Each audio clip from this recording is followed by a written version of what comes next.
guys, it's Suzy Lolley. If it's your first time watching, what a treat, because tonight you get three for the very free price of one.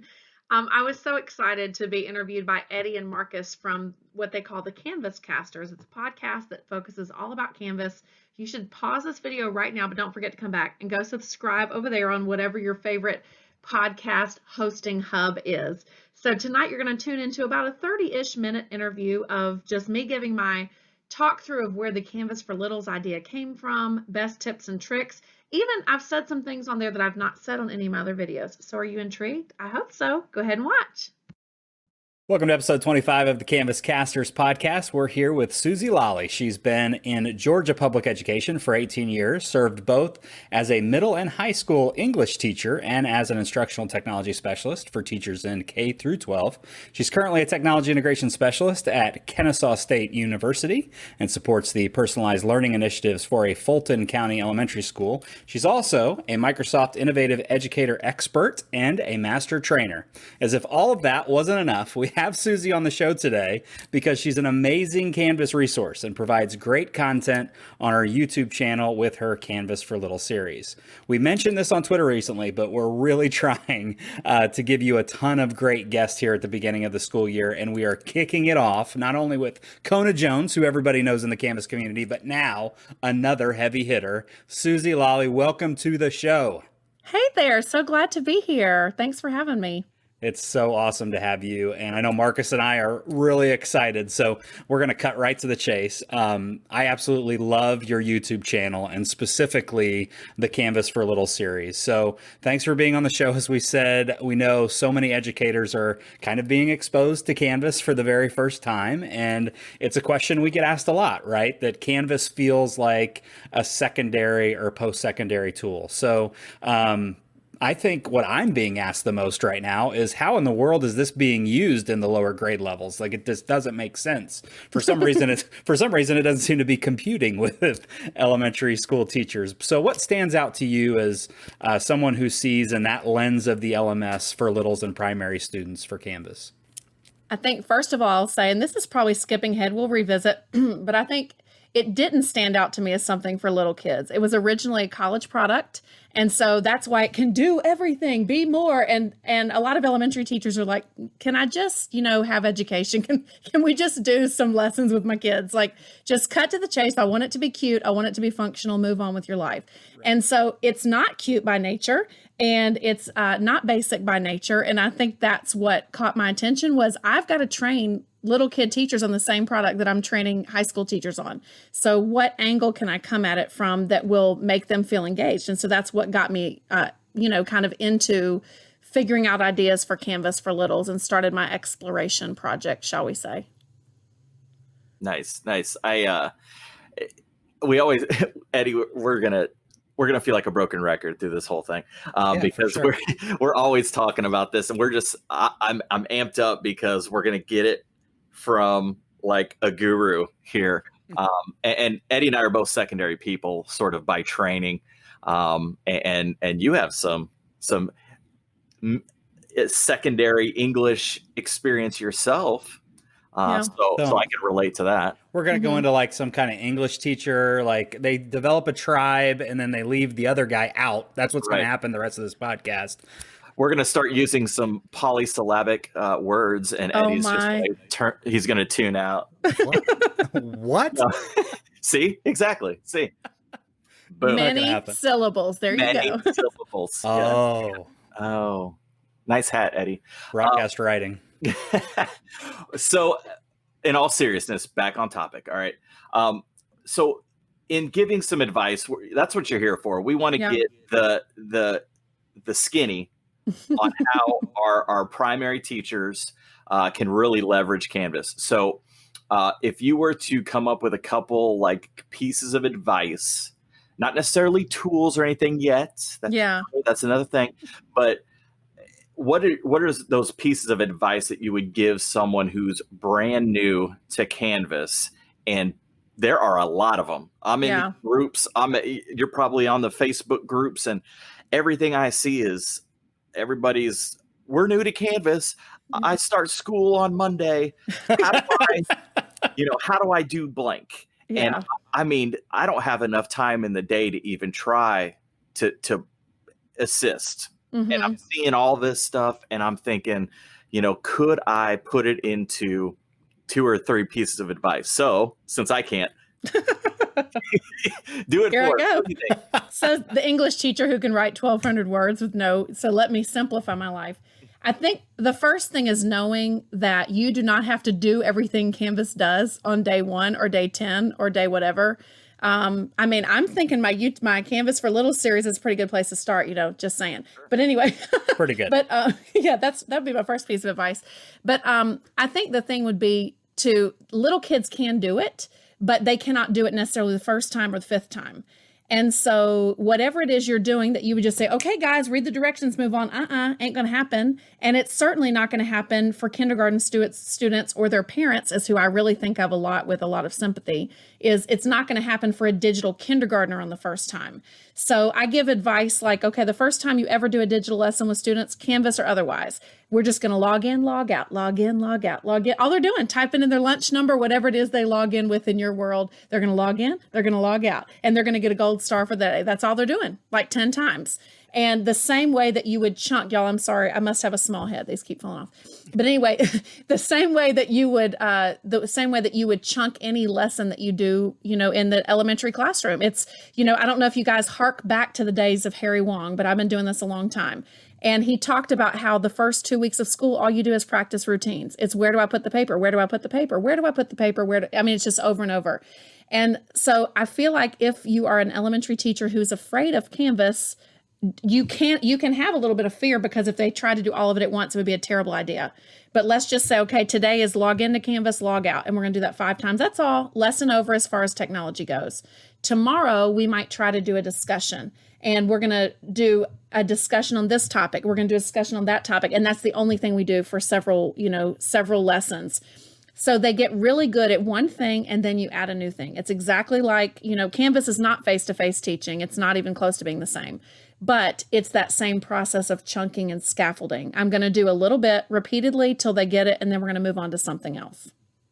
So I have this theory about elementary teachers, elementary education teachers, and my wife is a 3rd grade teacher. So I don't want elementary teachers coming at me hot, being like, "Don't at Eddie. You don't be atting me on social media," because I have a 3rd grade teacher who's my wife, and I just have this theory about like, why is it so scary for the? Yes, everybody feels sorry for my wife, but like I guess I'm just having a hard time grasping like what that barrier of entry is for them, like what's so scary about it. And maybe it is because it's such a large platform, because it has the feel of that. So when you're talking to elementary teachers, like how do you get them to get over that fear? Because like you put that into very good constructive arguments for me. Like, you're right. If I had pre-K kids or kindergarten kids or 1st grade kids trying to use Canvas, I'm going to spend an entire week or an entire 2 or 3 days having them log in and log out,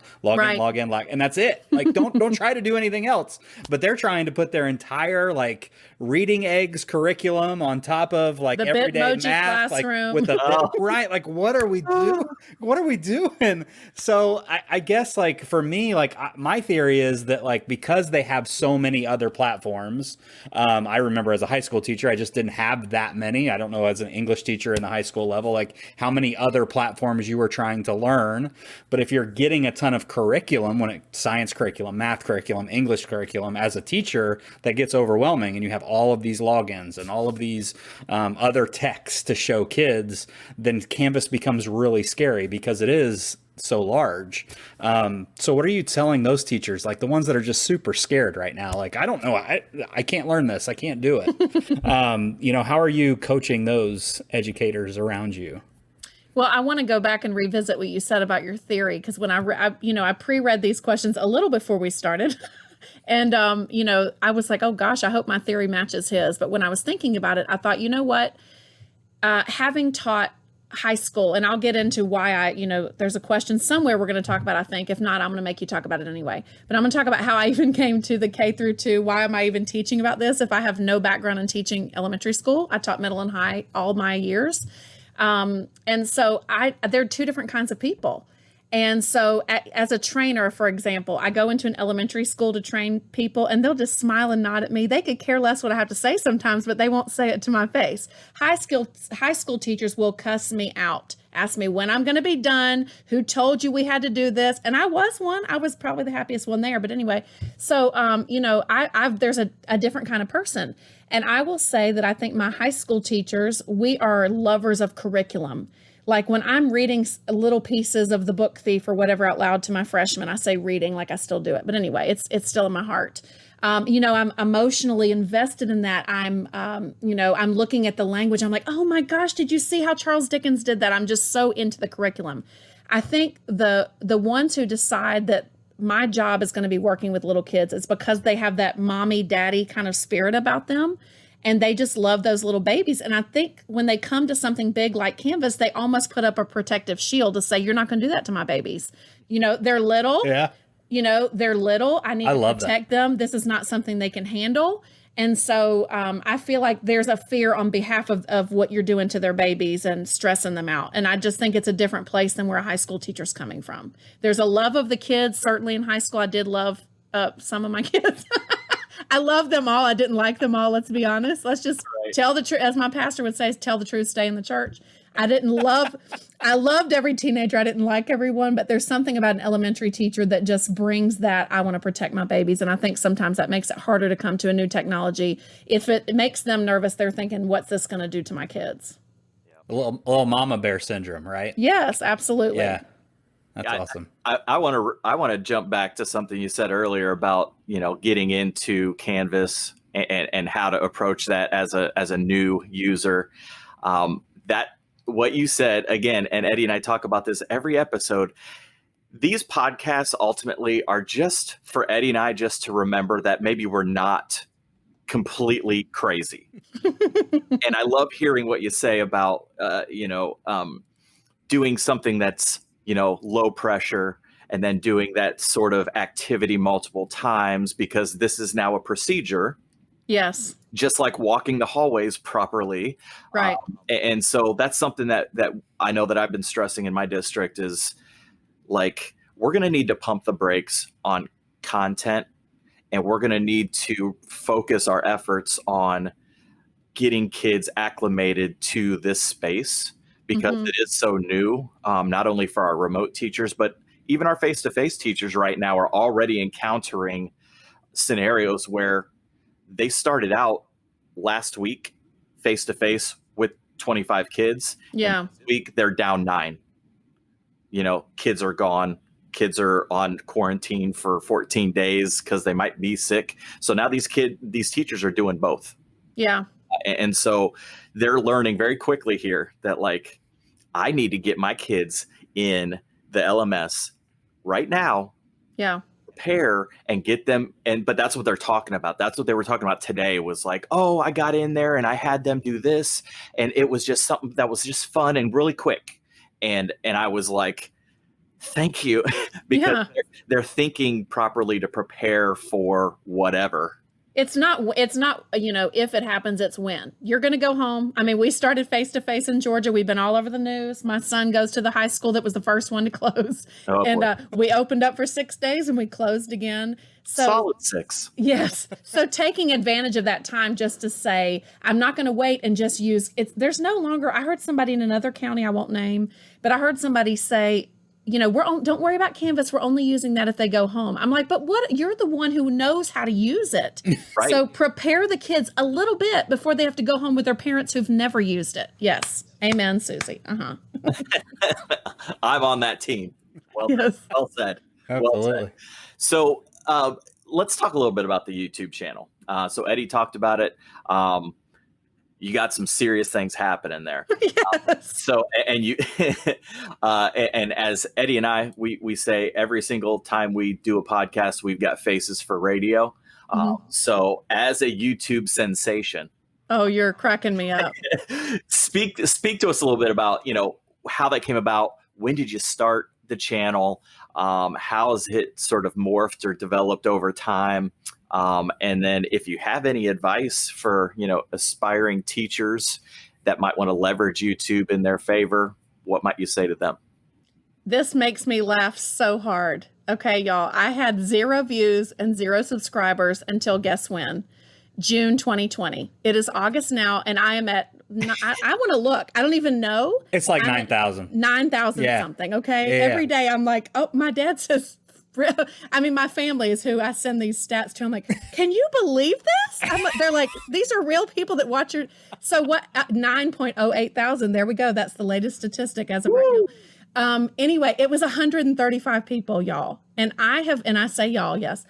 I have been doing some form of video, I think since 2017. I did like a Christmas series or something. It was like I don't know what it was. Nobody watched it except my family. At that point, Facebook Live was hot. YouTube's always been around, but I think it's like come back or something. I don't know. I'm not in the SEO world. My brother just actually started a business doing that, so he gives me tips. But anyway, I was on Facebook Live so faithfully, like for 2 weeks at Christmas time. And then after that, I just kept it going. Like every Tuesday I had, both a personal blog I was doing a video for, and then also this one. And I mean, I would faithfully put those terrible videos up. Nobody watched them. And that proceeded to continue to happen. Well, enter emergency remote learning is what I'm calling this. And I had presented in, I've flown a lot of places via Microsoft. I love them because they pay for my travel. So I've flown a lot of places for Microsoft, but one of the presentations I gave was in Seattle like a year and something ago, and it was called Canvas for Littles. And I posted a horrible replay of that because you can't even see my screen, okay? But I've always wanted to have a recording of me teaching because I'm like, I think I'm good at it, and I didn't have any recording. So I'm like, I'm just going to record myself and see what happens. It was terrible. But the content was good enough that one day I opened my YouTube channel that I hadn't opened in however, and I was like, I was like, Dad, I don't live, my dad's visiting. And I'm like, Dad, oh my gosh, there's 700 views on this video. And I thought that was the most amazing thing I'd ever heard. I'm now like at 200,000 views, y'all. It's insane.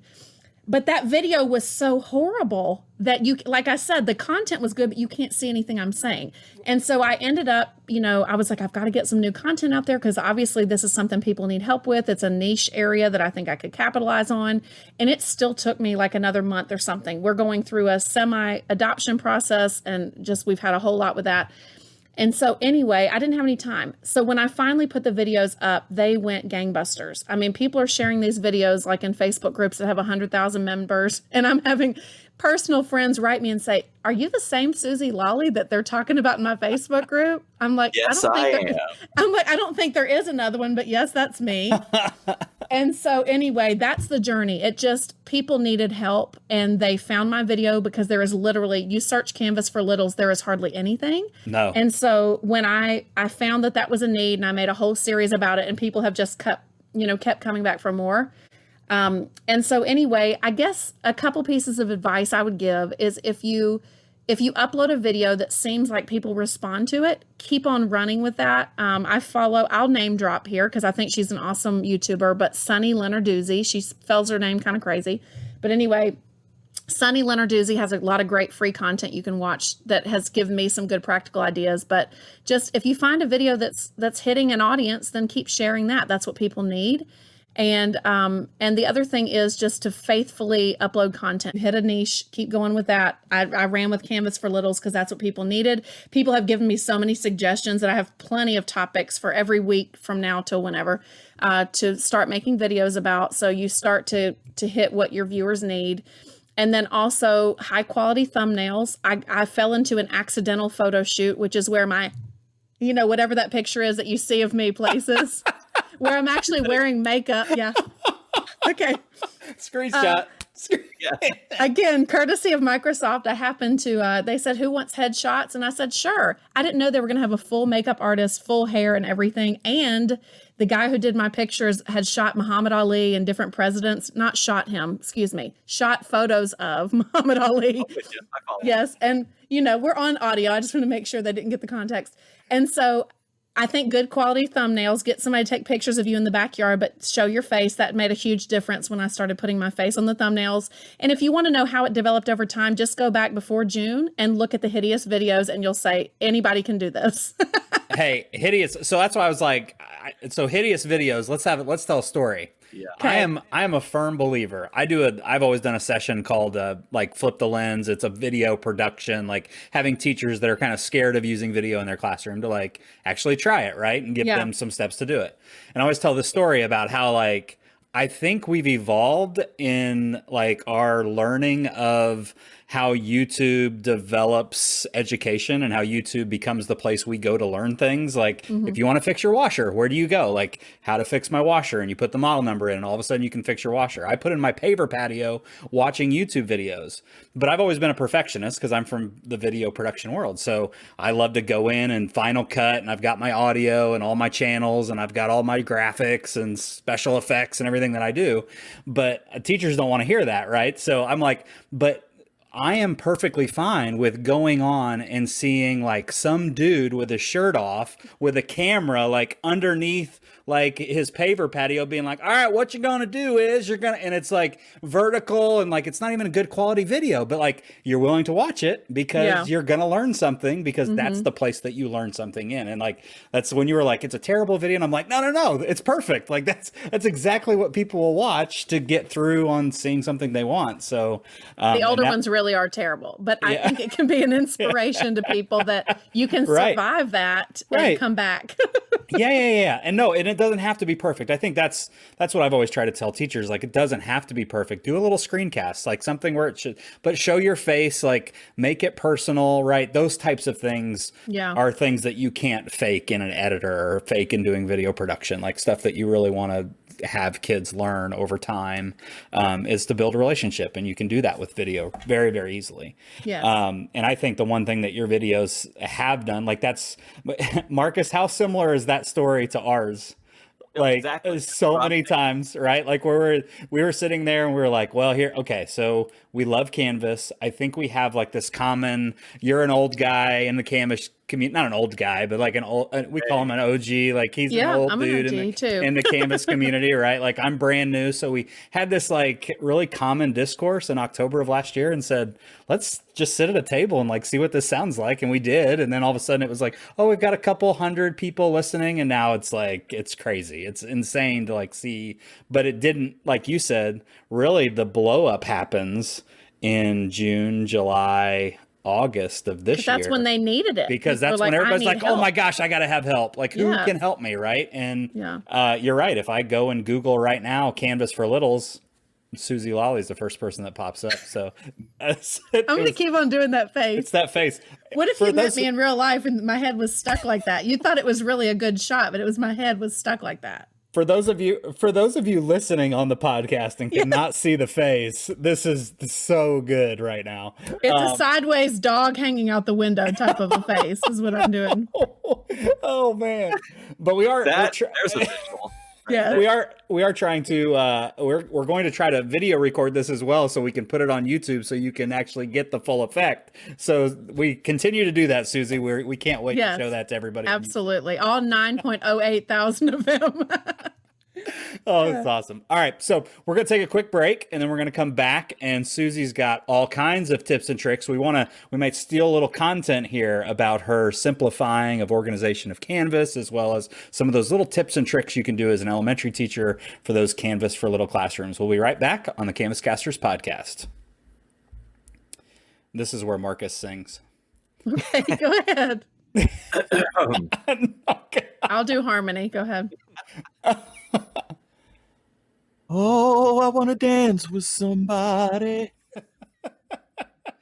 I want to feel the heat with somebody. Can't do a Whitney? Yeah, I want to dance with somebody. With somebody who loves me. Yeah. That's. I think we're just going to keep that. That was the commercial break. You want to dance? You want to dance? Don't you want to dance? Mm-hmm. I used to make my high schoolers pause for a moment of silence for the late, great Whitney Houston. Anytime that came on my Spotify. Oh, man. All right. Welcome back to the Canvascasters podcast. We're here with Suzy Lolley. I want to talk a little bit about organization.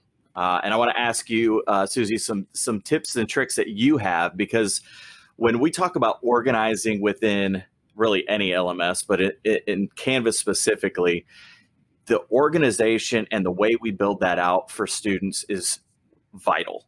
And I think it's different if we're talking about kindergarten versus second grade. I think the way that looks is completely different. And so what are your tips for new teachers to Canvas, or current, maybe even veterans, as far as like what you would like to see them do that's going to make the organization better for kids and for learning? Well, I'm going to say it in, like, I guess a 3-pronged, but I won't go that deep into all of them. I do have videos about them. Yes, I do. But anyway, one of them is, I know, shameless plug. Anyway, no, one of them is about simplifying the sidebar. That sidebar is insane in the membrane. And people have, I mean, there's like, do you want to turn this on this? And people forget to turn the buttons off. Parents don't know. I'm just going to talk about parents for a minute, especially little kids. There's no little kid getting on Canvas by themselves at home. A parent is helping them get there, and a parent is harassing older kids even if they, you know, don't know where to go, what to do. They've got zeros or whatever. So let's help the people out and get rid of all that stuff on the sidebar you're not using. I'm a fan of like 4 buttons. Let's see if I can do them off the top of my head. I like home because you can't get rid of it. I like modules, I like grades, and I like announcements. That's all I keep on my sidebar. Everything I do, and I'm going to talk about this later, I run through modules. So I'm just a fan of simplifying the sidebar. I'm also a fan of, specifically for little kids, I've heard this from several teachers. They actually like to make a module if you're K-1-2 and you're self-contained, so the kids are with you for every subject. The teachers I'm hearing from, based on the YouTube feedback, are they like to have a module per day. And then the kids know I work from start to finish for that day. So it could be science and social studies and whatever all jumbled up together, but they know this is what I need to accomplish today. And so that's what I'm hearing. And that was a unique perspective for me. I've always thought of modules being more topic-based. And then the third thing I would say is to make your homepage very visual. I know some high school teachers are a fan of just dropping kids in at the content on the modules, and that's great for high school. But for elementary, putting in pictures that they recognize and that they can click on to go places. So a picture of Seesaw, if that's where they're going, you know, a picture of ABC, if that's where they're going, a picture that shows them where their sight words are, or at least buttons that have emojis or something on them. So something just very visual, and simplifying that sidebar, visual homepage, and then also keeping things in modules with a clear title and objective on the module, I think is going to be how you're going to make it more shallow for your little kids.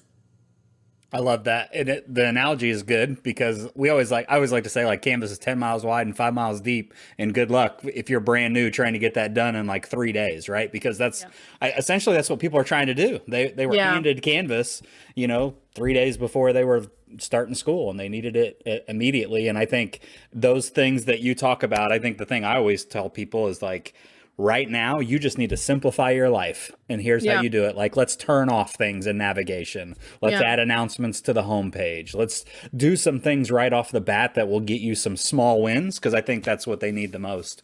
Absolutely. I'd really love to dive into, because we talked about a little bit about personalized learning in your introduction.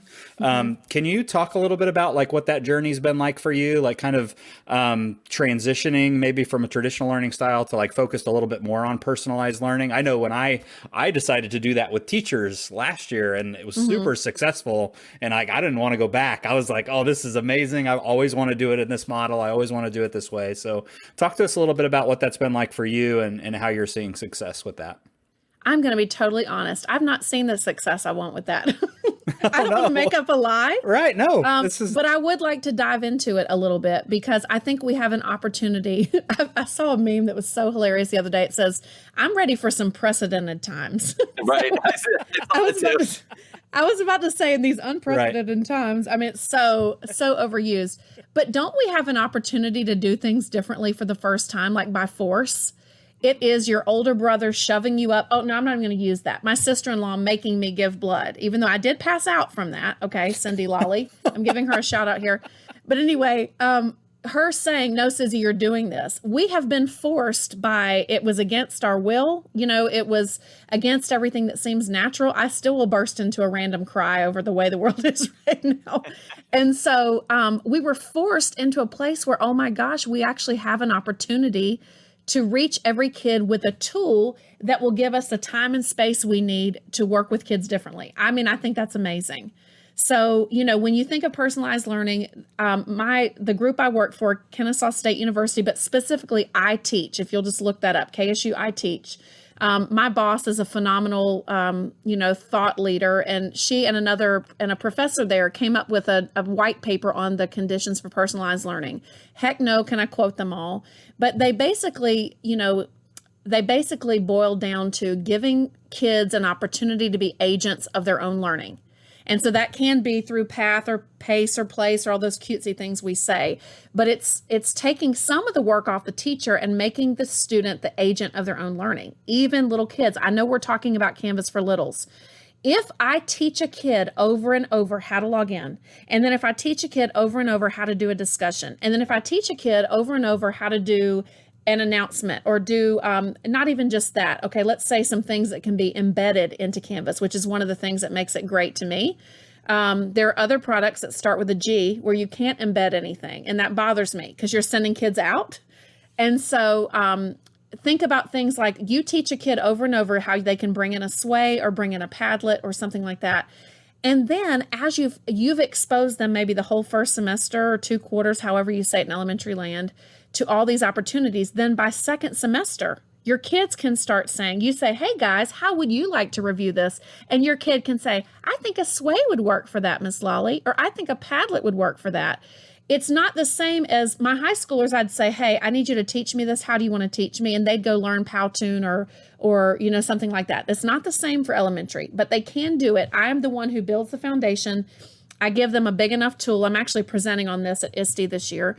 But I give them a big enough tool that can encompass the whole year. Canvas fits the bill on that.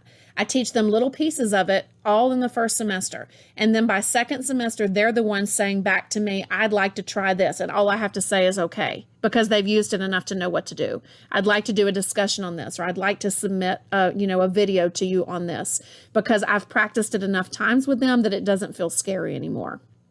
It's like second nature, right? Like I think the way that I've seen it be really successful is like teacher leadership as far as like coaching in the situation I was in. So it was not only that, but you get an opportunity to ask them like, why aren't we, instead of spending that week having your entire curriculum built into Canvas with a fancy little Bitmoji guy dancing across the screen, like why did we spend so much time on that and not maybe asking our kids in the first few days, like what helps you learn better? What are the ways that you can learn, or how can you learn this tool better, or what can we do to help you accomplish some of those goals, instead of just, hey, here's Bitmoji Classroom, get on, we're going to get you on, this is where you're going to find your stuff and good luck, right? Like I think when I started, when my mindset shifted from just trying to blanket everybody with this one tool, and then asking them like, what do you want to learn and how do you want to learn it, and then building out those modules based on individual need,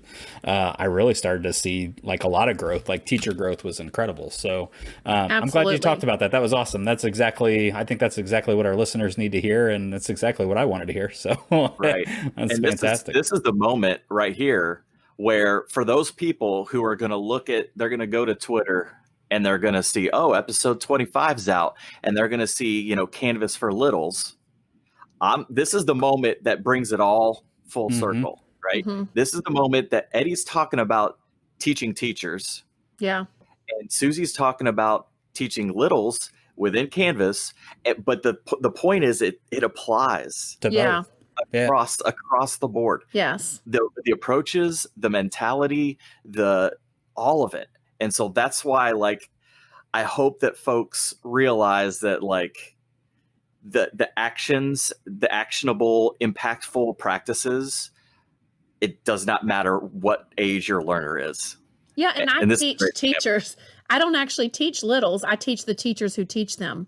And so, it definitely goes full circle. And again, I'm from a high school background. I think you said you were too. So it's good pedagogy is good pedagogy. So, and I know it's a different word for, teaching adults, whatever, but, good practice is good practice, and breaking things down into chunks. But then also, we talked about that earlier, but then also giving people a choice instead of just forcing them through really does empower them. There might have to be more scaffolding and build up for little kids, but they can still have choice, and they definitely have a voice. My 3-year-old can make herself very well known. I'm imagining this little angel is she's a gorgeous, precious angel, and not all the time though. So you could have just run with that. I'd have been no, I have to tell the truth. I can't. I tell on myself all the time. So Eddie, we're going back to something. I don't know what we've been thinking the last few episodes. What have we been doing in the last couple months? One of the greatest parts of the podcast for the first, we're almost at a year. Wow. We're almost at a year. And I mean, Eddie and I, we don't do anything for that long. So we've really been dedicated. I'm surprised I haven't quit by now. Right. I mean, good for you, Eddie. You're really sticking with me. But one of the things that we love doing in episodes is asking our guests, what's in your Canvas backpack? And ultimately that boils down to what is the go-to tool? What is the go-to practice that you have that you feel like is either underutilized by Canvas users or is just something that you depend on day in and day out in that platform that you just think more people should know about? So what's in the back? Considering last time I was in Indiana, I taught a workshop called Modules, the Hidden Treasure of Canvas. That would answer it for me. So I feel like everything comes back to modules, from the fact that they're easy organization. They have a next button. You don't know where to go. Little kids don't know where to go. They push next. But also the fact that they can be self-paced. You can earn a badge in a module to let you know. You can get a check. Oh, I love a good to-do list. I rarely check it all off, but the fact that you can get check marks in the, to let you know you're doing a good job and you're accomplishing something, the fact you can get a badge, the fact that you can do mastery paths through a module. I have a great module on 80s music and that I use with teachers. And so I'd have to say modules for all of those benefits. Totally agree. Love a module. Love a good module these days, right? give me all the modules. All the modules. I'm going to need to see this 80s music module, though. Right. Oh, absolutely. I think you can search me in the comments and find it. I don't really hide anything. I share. That's awesome. Well, Suzy, this is awesome. Like, I'm so excited that you said yes. And when you reach out to people and ask them to be on the podcast, it's a little like we're kind of fanboying here a little bit. Like, will you please come on our little podcast and talk to everybody about the awesome stuff that you do? The YouTube alone, if people have not checked that out yet, all the links will be in the show notes. The stuff that you've talked about today will be in the show notes. But if you have not checked out Suzy's Canvas for Littles YouTube series, it is phenomenal. Are you still adding to that, or is it like 9 videos and you're done? No, I mean, I'm adding so much Canvas stuff that I feel like I lost. I mean, it's just called Canvas Crash Course now, whatever it's called. Right. All the tips will apply to everybody. For sure. And they're not long, guys. You're not sitting in front of a computer for an hour and a half watching a webinar. Like, these are very short, chunked, very easy to understand. They're just awesome. Just go watch them. So all the links will be in the show notes. Please go check them out. Suzy, thank you again for being on the podcast. We appreciate it. Thanks, guys. Hey guys, I put my heart into these videos, so I hope you loved it. I hope you've loved all of them, but if you haven't, then make sure you go back and watch the previous videos. I'm making playlists for you all the time. So if you're somebody who wants time savers, there's a playlist for that. If you want to gamify, playlist for that.